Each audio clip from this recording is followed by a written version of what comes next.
قال لم أكن لأسجد لبشر خلقته من صلصال من حمأ مسنون.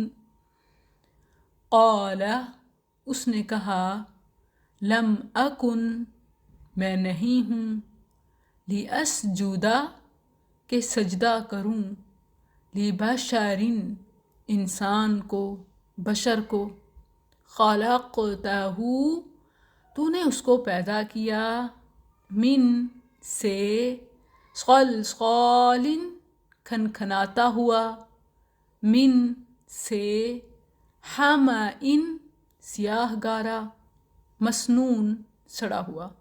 اس نے کہا میں کبھی ایسا نہیں کہ اس بشر کو سجدہ کروں جسے تو نے ایک بجنے والی مٹی سے پیدا کیا ہے جو بدبودار سیاہ کیچڑ سے ہے.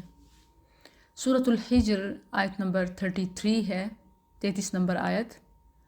ابلیس نے یہ کہہ کر اللہ تعالیٰ کی گستاخی اور آدم علیہ السلام کی عیب جوئی کی کہ میں ایک بشر کو کیوں سجدہ کروں جس کو تو نے بدبودار اور کھنکھناتی مٹی سے پیدا کیا ہے.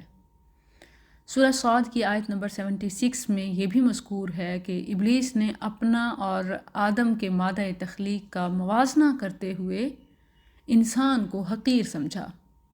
قال انا خیر منہ خلقتنی من نار وخلقتہ من طین. اس نے کہا کہ میں اس سے بہتر ہوں، تو نے مجھے آگ سے اور اسے مٹی سے بنایا اور آگ مٹی سے بہتر ہے. شیطان کی اس سوچ پر کہ اللہ کے حکم کے آگے چونکہ چنانچہ وائے کیوں اور اپنے آپ کو بہتر سمجھنا اور انسان کو حقیر سمجھنا جو انجام ہوا وہ تو آگے کی آیات میں بھی آپ پڑھیں گے. لیکن دیکھیے کہ یہی شیطانی ذہنیت ہم انسانوں میں بھی پائی جاتی ہے.